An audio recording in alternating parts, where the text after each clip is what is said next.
क्या देश भर में फिर से हालात बिगड़ने वाले हैं?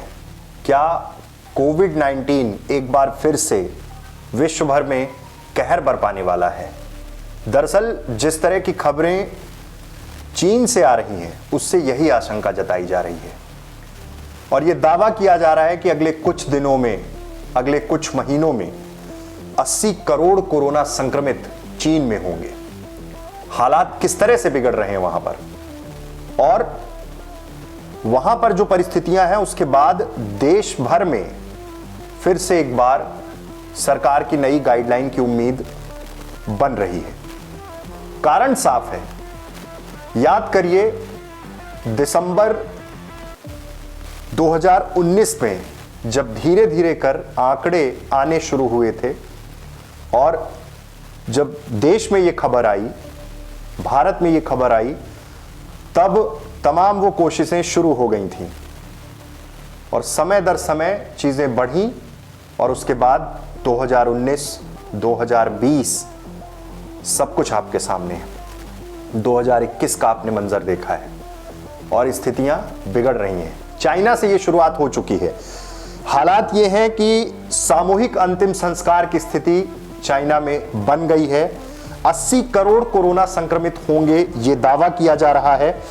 लंदन की global health intelligence company Airfinity ने कहा है कि चीन में जीरो कोविड पॉलिसी खत्म होने के बाद 21 लाख मौतें हो सकती हैं। चीन में संक्रमण के हालात 2020 की याद दिला रहे हैं।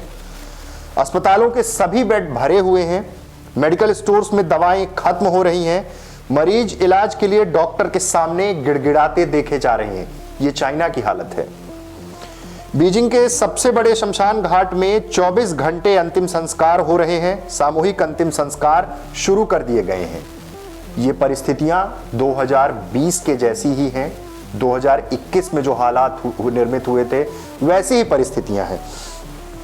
तमाम सोशल मीडिया में वो तस्वीरें वायरल हो रही हैं, चाइना की फोटोज आ रहे हैं, वीडियोज आ रहे हैं, जहां से आप समझ सकते हैं कि वहां क्या स्थिति है। कमजोर इम्यूनिटी एक बड़ा मसला रहा चाइना के साथ। वैक्सीन पर विश्वास ना करना उनका ये एक बड़ा मसला रहा।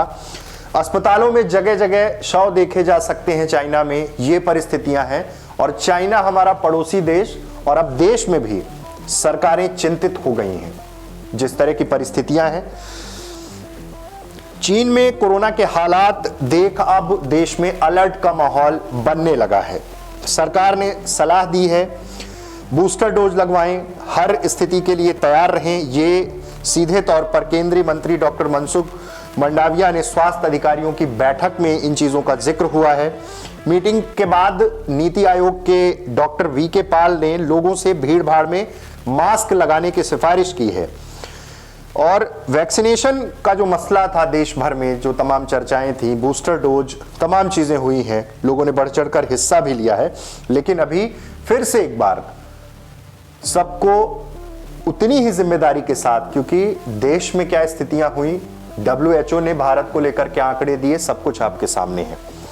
और अब इसी बीच खबर यह भी है कि सरकार ने यह कहा है कि राहुल गांधी यात्रा रोक दें, भारत जोड़ो यात्रा रोक दें।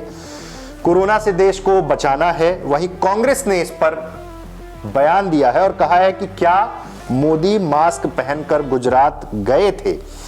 पूरा एक पत्र है स्वास्थ्य मंत्रालय का, राहुल गांधी को यह पत्र है। कोरोना प्रोटोकॉल ना हो सके तो यात्रा स्थगित कर दीजिए।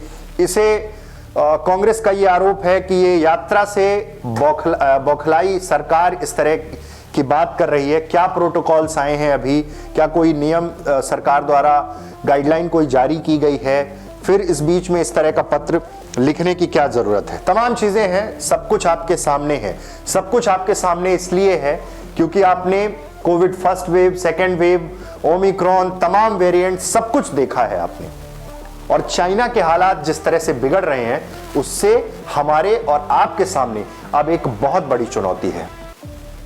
फिर से एक बार ऐसा लग रहा है कि कहीं वैसी परिस्थितियां ना हो जाएं। एहतियातन आपको फिर से पूरी जिम्मेदारी के साथ तमाम नियमों का पालन करना पड़ेगा। जापान, चीन, यहां हालात दिन प्रतिदिन बिगड़ रहे हैं। देश में भी अलर्ट जैसी बात हो रही है। उत्तर प्रदेश सरकार ने भी एयरपोर्ट्स में निगरानी बढ़ाने की बात कही है। पिछले दिनों हिमाचल के मुख्यमंत्री कोविड पॉजिटिव हुए, दिल्ली में हिमाचल भवन में क्वारंटीन है। सब कुछ फिर से ऐसा लग रहा है कि वही दिसंबर 2019 का समय है और 20 मार्च आने के बाद देश में लॉकडाउन लग गया था। क्या परिस्थितियां हो गई थी, ये हमें और आपको अब समझना होगा। जिम्मेदार फिर से बनना पड़ेगा और इस जिम्मेदारी के साथ फिर से तमाम नियमों का पालन करने की जरूरत है। वैक्सीनेशन जिन लोगों ने नहीं कराया उन्हें वैक्सीनेशन कराने की जरूरत है। बूस्टर डोज की बात है और सरकार भी अब फिर से एक बार शुरू कर रही है कि आप फिर से जागरूक हों। बहुत बहुत धन्यवाद।